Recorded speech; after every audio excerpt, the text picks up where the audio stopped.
Eh bien, bonjour à tous, j'espère que vous allez bien. Tout d'abord, un bon Tou Bishvat, puisque ce soir c'est Tou Bishvat, et j'ai décidé bien de vous montrer dans la Gemara l'importance, la valeur des brachot, des bénédictions, puisque l'un des points clés de Tou Bishvat, c'est de comprendre combien la source de la Yirat Shamaim, la source de la crainte de Dieu, l'essentiel du but en fait du Yehudi, du Juif, du Ben Israël, sur cette terre, c'est de construire la crainte de Dieu. Et les bénédictions sont exactement le baromètre de la crainte de Dieu de quelqu'un. Il faut savoir que quand, par exemple, un nouveau rave prend ses fonctions dans une keila, dans une communauté, normalement, la première chose qu'on doit lui demander, c'est de faire un cours, un shiur sur les bénédictions pour voir à quel point il est imprégné de crainte de Dieu et du souci de bien louer Hachem sans faire de faute, sans faire d'erreur, sans faire de chilul Hachem. Alors nous allons voir au cœur de la Gemara, puisque c'est ma spécialité, et spécialité parmi les spécialités, c'est de former à l'autonomie dans la maîtrise du texte, Gemara, Rashi, Tosfot et commentateurs.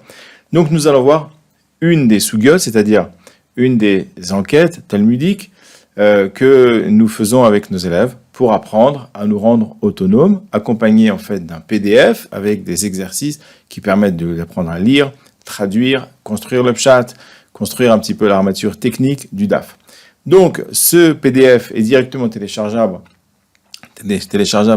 avec le QR code que vous voyez à l'écran sur cette vidéo, qui renvoie directement vers la page du site bakibadaf.com où vous pourrez tout simplement télécharger ce PDF et vous imprégner cette étude, refaire ce mini shiur, refaire cette étude avec, vous verrez, tous les exercices pour ça, apprendre littéralement à être maître de ce passage de quelques lignes de Gemara. Commençons sans plus attendre notre mini shiur et donc nous sommes dans Ketsan Mevarchin, d'accord, Perek Shishi, le 6e chapitre donc de la Gemara, Brachot, page Lamed He Amud Aleph, c'est-à-dire page 35a, et nous commençons en bas avec cette Tanu Rabbanan, c'est-à-dire cette Beraita des Chachamim, qui va nous enseigner un petit peu la valeur des bénédictions dans ce monde. Puisque nous sommes Tou Bishvat, c'est l'occasion d'avoir pour ce soir toutes ces kavanot, toutes ces intentions, puisque ce mini-shiur qui va durer quelques minutes, 5 minutes, 8 minutes, 10 minutes, eh bien vous aurez le temps de le voir et même de télécharger le PDF. Asulo, le Adam sheyane min ha'olamazé, il est interdit à l'homme de profiter min ha'olamazé de ce monde de matière, de ce monde physique, le monde qui est présent, belo bracha, sans accomplir une bracha. Vechol hanehene min ha'olamazé, Vechol et tout celui hanehene min ha'olamazé qui profite de ce monde-là, ce monde de matière, ce monde dans lequel nous vivons actuellement, belo bracha, sans bénédiction, ma'al, il a accompli l'acte de ma'al, ce qu'on appelle ma'al, c'est-à-dire en fait le détournement d'un objet saint consacré à une utilisation au temple, au Beth Amikdash. Comme par exemple un couteau qui pourrait servir à faire les sacrifices et qui serait utilisé bien dans la cuisine ou au cours d'un repas pour couper sa viande en dehors du Beth Amikdash, alors qu'il est fait pour les sacrifices au temple, au Beth Amikdash. Maï takanate. La Gemara demande Maï takanate, quelle va être la réparation? Comment cet homme qui a détourné un objet du Beth Amikdash, eh bien, comment va-t-il réparer sa faute? Yeler etzel chacham. La Gemara dit qu'il aille chez le sage. La Gemara s'étonne. Yeler etzel chacham, quoi? Simplement le fait d'étudier, il va pouvoir réparer. Yeler etzel chacham, qu'il aille chez le chacham, ça veut dire chez le talmid chacham pour étudier. En quoi ça va réparer sa faute? Maï avidle. Qu'est-ce que ça va lui faire, dit la Gemara? Ah, voici que Avidle Isura, il a déjà accompli l'interdit. Et là, dit la Gemara, mais en fait, voilà comment il faut comprendre. Amar Rava a dit Yeler etzel chacham me'ikara, qu'il aille chez le sage dès le début, depuis le début, ça veut dire avant de faire les bénédictions, ve'yil amedenu, et il va lui enseigner, ce talmid chacham, brachot, les bénédictions, Kede shelo yavo, afin qu'il n'en vienne pas l'idée me'ila, au issour de me'ila. Donc la première chose que nous apprend le Talmud, c'est que bien faire les brachot, c'est avant tout apprendre à faire les brachot, les halachot chez le Talmid Chacham. Amar Rav Yehuda, Amar Shmuel. Rav Yehuda a dit au nom Shmuel, Kol hanehene min ha'olamazé belo bracha, tout celui qui profite de ce monde-là sans faire une bracha, keilu nehene mi kodshe shamaim, c'est comme s'il a profité des objets des saintetés du ciel. Il a profité d'Akadosh Baruch Hu, en fait, d'une manière détournée. Chez Neymar, car il est dit, la Hashem Haaretz Umloa, parce qu'il est dit que à Akadosh Baruch Hu, à Dieu, appartient la terre et tout ce qui remplit la terre.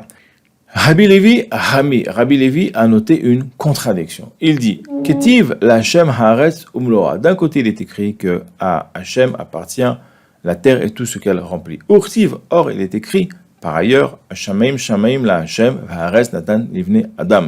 Les cieux appartiennent à Hashem et la terre appartient à Dieu. Donc on voit bien la contradiction que d'un côté, la terre et tout ce qu'elle remplit, la terre et tout ce qui remplit la terre appartiennent à Dieu. Et de l'autre côté, on nous dit que la terre appartient à l'homme. Donc il y a une contradiction. La Gemara répond, Lokashia. Ce n'est pas une contradiction. Pourquoi? Kan Kodem Bracha. Kan, ce verset-là, c'est avant la bénédiction. Quand on dit que la terre et tout ce qui remplit la terre appartient à Dieu, c'est avant la bénédiction. Et là, nous tournons la page.